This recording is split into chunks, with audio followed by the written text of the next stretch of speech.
आपके सामने जो फोटो है ये एक इम्पॉर्टेंट मीटिंग की फोटो है जहां पे ये डिसाइड किया गया है कि अब पीएफ मेंबर्स के लिए ज़्यादा पीएफ एडवांस निकालने की सुविधा दी जाएगी और वो आसानी से अपना पीएफ बार बार भी निकाल सकते हैं।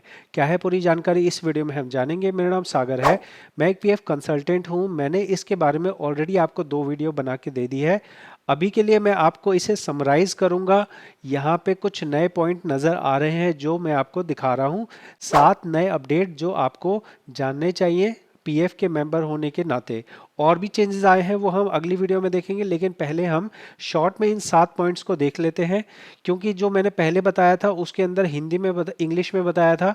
अभी मैं आपको हिंदी में ये एक्सप्लेन कर देता हूँ ताकि आप लोग बेहतर क्लियरिटी आ सके। सबसे पहला जो कॉमन सवाल मुझसे पूछा गया कि ये नियम कब से लागू होने वाले हैं।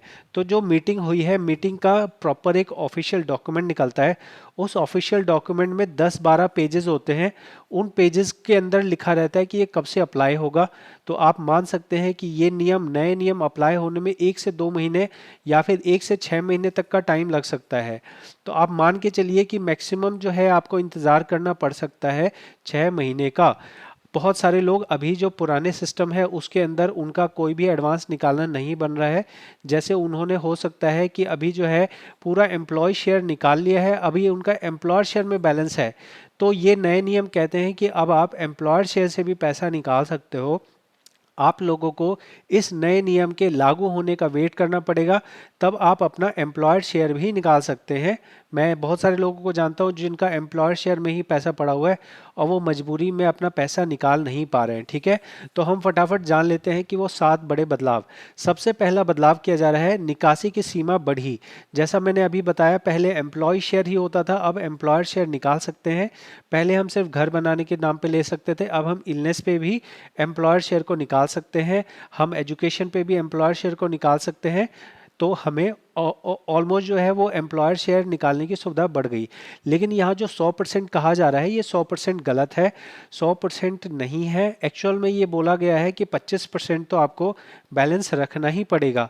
अब इसको समझने के लिए थोड़ा फॉर्मूले को समझना पड़ेगा कि हम एडवांस निकालते हैं जब, तो वहाँ पे हमारे पास एम्प्लॉय बैलेंस होता है प्लस एम्प्लॉयर बैलेंस होता है। तो ये दोनों बैलेंस मान लिया कि 1 लाख रुपए है। अब अगर आप पीएफ निकाल रहे हो तो आप अधिकतम 75,000 रुपये निकाल सकते हो। ठीक है, लेकिन मान लिया कि जो जिस लिमिट में आप निकाल रहे हो, मान लो इलनेस में आप निकाल रहे हो, तो इलनेस में मान लिया आपका फॉर्मूला बन रहा है 50,000 रुपये तक निकालने का। तो इनका ये जो 100% कहना है वो ये कहना है कि भाई 25% तो तेरा बैलेंस होना ही चाहिए। 25% छोड़ने के बाद अगर तेरी लिमिट बनती होगी, अगर तेरी लिमिट बनती होगी, तो तू 100% ये अमाउंट ले सकता है। यहाँ पे जब आप सिस्टम में आएंगे, जब ये सिस्टम में लागू होगा तब आपको बेहतर समझ आएगा। लेकिन अभी आप मोटा मोटा ये समझ लीजिए कि अगर आपको ज़्यादा पैसा निकालना है तो आपको थोड़ा सा जो है ना, इसमें ज़्यादा सर्विस होने वाले को ज़्यादा फायदा होगा। अगर कम सर्विस है तो उसमें आपको जो है ना 100% तक नहीं मिलेगा। उसमें आप ये मान के चलो ज़्यादातर लोग अपने पीएफ बैलेंस का 75% ही निकाल पाएंगे। लेकिन अगर कोई 10-12 साल नौकरी कर रहा है, उसका मान लिया 10 लाख, 15 लाख, 20 लाख है, तो उसके केस में जो वो निकालना चाहेगा तो वो 5-7 लाख रुपए तक भी आसानी से निकाल सकता है।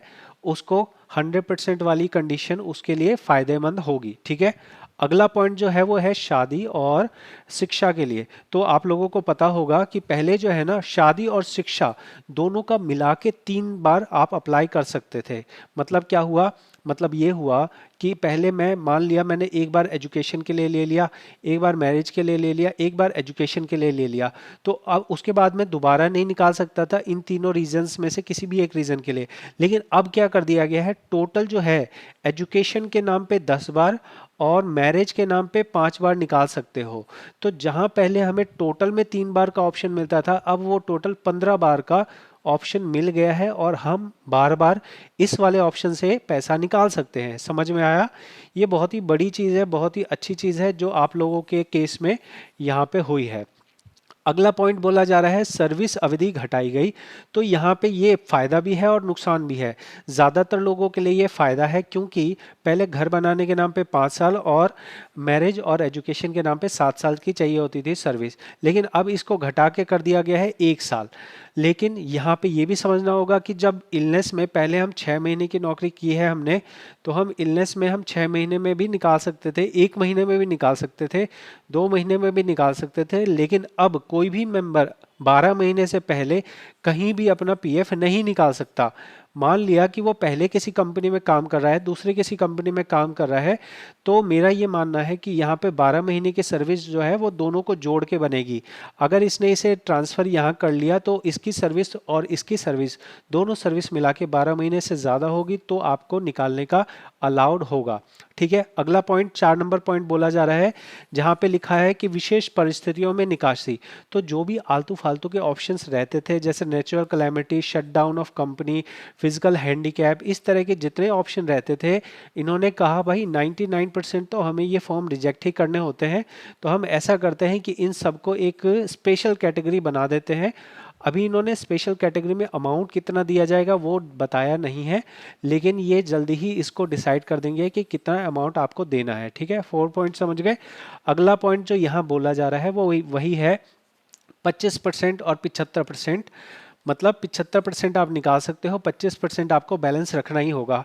आपने बहुत सारे न्यूज़ चैनल के देखे होंगे, वहाँ पे 100% को जोड़ दिया जा रहा है, और जब 25% को कहा जा रहा है तो ये बोला जा रहा है कि इस पे फ़ायदा मिलेगा, 8.25% का इंटरेस्ट मिलेगा। ये फालतू की बात है, 8.25 इंटरेस्ट तो यहाँ भी मिलेगा।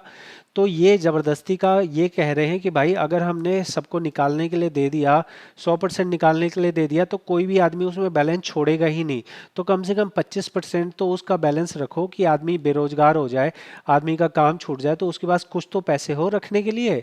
इसलिए यहाँ पे ये जो लिमिट है ये लगा दी गई है, जो कि पहले नहीं हुआ करती थी। पहले अगर हमें घर बनाने के नाम पे लेना है, तो मेरा अगर 5 लाख रुपए है तो एक ही बार में मैं 5 लाख रुपए भी ले सकता था।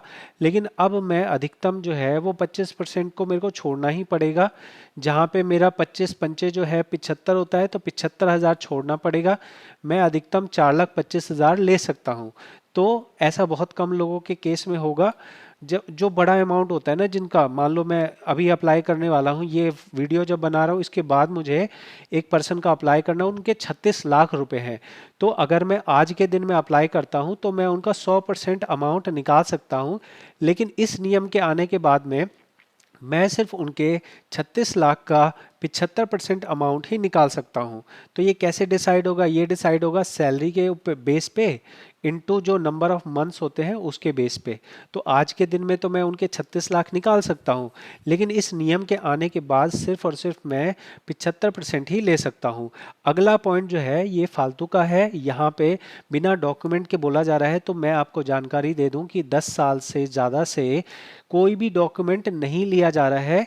जो आप अगर न्यूज़ में देखते हैं तो उनको रटी रटाई बात पता होती है, उनको पता नहीं होता है कि असलियत क्या है। तो यहाँ जो 100% जो क्लेम की कागज बात की जा रही है कि बिना कागज के, तो 10 सालों से कोई भी क्लेम पास करने में कोई भी एक सिंगल कागज कभी भी नहीं लिया जाता है। चाहे आप इलनेस लगाइए, चाहे मैरिज लगाइए, चाहे हायर एजुकेशन लगाइए, चाहे आप कंस्ट्रक्शन लगाइए, किसी भी रीज़न के लिए कभी कोई कागज मांगा ही नहीं जाता है। इसलिए ये बात फालतू की लिखी गई है। 100% क्लेम सेटलमेंट होगा, ये भी जो है हवा में बात कही गई है, इसकी असलियत नहीं है। यहाँ पे 100% होना अभी नहीं हो पाया है। पीएफ ऑफिस जो अपना डाटा बताता है वो कहता है कि हम अभी 70 से 80% क्लेम जो है वो ऑटो क्लेम में पास करते हैं, जो कि 5 लाख तक की लिमिट है। मतलब अगर किसी ने 5 लाख से ऊपर का अमाउंट विड्रॉ करना है तो उसका ऑटो क्लेम में पास नहीं होगा, उसका मैनुअल ही पास होगा। तो ये 100% जो है वो बढ़ा चढ़ा के बताने के लिए लिख दिया गया है, इसमें सच्चाई नहीं है। आप मान के चलिए अगर छोटा मोटा अमाउंट है आपका 5 लाख से कम का है तो जल्दी पास होने के हाई चांसेस हैं। इस जल्दी के अंदर 1 दिन से 3 दिन का टाइम लगेगा आपको, ये आप मान के चलिए। ठीक है, इसके बाद जो हमारा 7वां पॉइंट है वो एक बहुत बड़ा धमाका और बहुत बड़ा साजिश कर दी गई है पीएफ ऑफिस ने, जहां पे आप लोग अभी अपना फाइनल सेटलमेंट जो 1910 है उसको निकाल सकते थे 2 महीने के अंदर। 2 महीने अगर आप बेरोजगार हो गए तो आप निकाल लेते थे, लेकिन अब आप इस नियम के लागू होने के बाद अपने बेरोजगार होने के 2 महीने बाद पैसा नहीं निकाल सकते। आपको अब यहाँ पे इतिहास में पहली बार 19 और 10C को निकालने के अलग अलग टाइम लिमिट बता दिए गए हैं। 19 को निकालने के लिए आपको 12 महीने के लिए बेरोजगार होना पड़ेगा और पेंशन वाले को निकालने के लिए 36 महीने मतलब 3 साल के लिए बेरोजगार होना पड़ेगा। ये जो पॉइंट है इसके बारे में मैं विस्तार से बात करने वाला हूँ। ये एक बहुत बड़ा चेंज है, बहुत बड़ा धोखा है, बहुत बड़ी साजिश है। पीएफ मेंबर्स को जो है अब आप फाइनल सेटलमेंट मान के चलिए कि अगर आप अभी नौकरी के एज में हैं तो आप फाइनल सेटलमेंट अब नहीं कर सकते हैं, क्योंकि अब जो पहले 2 महीने की बात थी उसको बढ़ा के 12 महीने कर दिया गया है। अब कौन आदमी 12 महीने के लिए बेरोजगार रहेगा, ये आप आसानी से समझ सकते हैं। कोई भी 12 महीने तक बेरोजगार नहीं रहता है। वो अगर 12 महीने बेरोजगार रह जाएगा उसका घर कैसे चलेगा। तो यहाँ पे इस वाले पॉइंट के अंदर बहुत बड़ा गलत काम किया गया है, जिसके बारे में हम यहाँ पे अगली वीडियो में जानेंगे। इसको बहुत ही विस्तार से जानना होगा और हम इसके पीछे का लॉजिक भी समझेंगे कि क्यों ऐसा करा है पीएफ ऑफिस ने। आप अगली वीडियो ज़रूर देखिए। ये वाली वीडियो आपको कैसी लगी है, मैंने आपको अच्छे से समझाने की कोशिश करी है। मेरी जो भी वीडियो होती है उसमें एक प्रैक्टिकल नॉलेज होती है। जो लोग प्रैक्टिकल पीएफ का काम करते हैं वही ये चीज़ समझ सकते हैं जो मैंने बताया है। अगर आप पीएफ के मेंबर हैं तो आपको ये समझना चाहिए कि अगर अभी आपको निकालना है, आप अभी अप्लाई कर दीजिए। अगर 1910C अप्लाई करना है अभी अप्लाई कर दीजिए, क्योंकि जब नया सिस्टम आएगा उसमें कई तरह के ग्लिचेस होंगे, कई तरह की परेशानियां होंगी। फिर आपको वहाँ पे महीना 2 महीना इसमें ट्रांजिशन पीरियड में लग जाएगा। तो एडवांस निकालना है अभी निकाल लो। अगर आप एम्प्लॉयर शेयर ही निकालना चाहते हैं, एम्प्लॉय शेयर खत्म हो गया है, तब आपको वेट करना चाहिए नए वाले रीजन के आने का। उसके बाद आप इलनेस में भी एम्प्लॉयर शेयर ले पाओगे, मैरिज में भी ले पाओगे, हायर एजुकेशन में भी ले पाओगे। लेकिन मेरे भाइयों, आपसे रिक्वेस्ट करूंगा कि कृपया करके कंस्ट्रक्शन वाली रीजन को कभी टच ना करें, क्योंकि वो रीजन आपके लाइफ में सिर्फ एक ही बार यूज हो सकता है। इस नए नियम के आने के बाद भी वहां पे कोई भी बदलाव नहीं किया गया है। घर बनाने के ऑप्शन को आज भी एक ही बार रखा गया है, इसलिए उस ऑप्शन को आपको बिल्कुल नहीं छूना है। आपको मेरी ये वीडियो कैसी लगी है, कितनी समझ आई है, सारे पॉइंट क्लियर हुए हैं नहीं हुए हैं, ज़रूर कमेंट में बताएं। अगर आपने एंड तक वीडियो देखी है तो कमेंट में रेड लिखना ना भूलें। साथ में ही हमारे चैनल को सब्सक्राइब ज़रूर करें। हम सिर्फ 5000 सब्सक्राइबर दूर हैं। अगर आप में से सभी लोग सब्सक्राइब कर देते हैं तो हम अपने 3 लाख सब्सक्राइबर दिवाली में ही पूरे कर लेंगे। दिवाली में ही हम आपके साथ केक काट लेंगे 3 लाख सब्सक्राइबर होने का। इसलिए बहुत सारे लोग सब्सक्राइब नहीं कर रहे हैं, देख रहे हैं लेकिन सब्सक्राइब नहीं कर रहे हैं। तो दिवाली से पहले और 20 तारीख से पहले आप सब्सक्राइब कर दीजिए, फिर चाहे अनसब्सक्राइब कर देना, लेकिन एक बार सब्सक्राइब कर दो। दिवाली में हमें केक काटने का मौका चाहिए। हम अगली वीडियो में ज़रूर से मिलेंगे, जहां हम 19 और 10C के अंदर जो नियम बदला गया है उसके लॉजिक को और उसके इफ़ेक्ट को जानेंगे। बहुत बहुत धन्यवाद।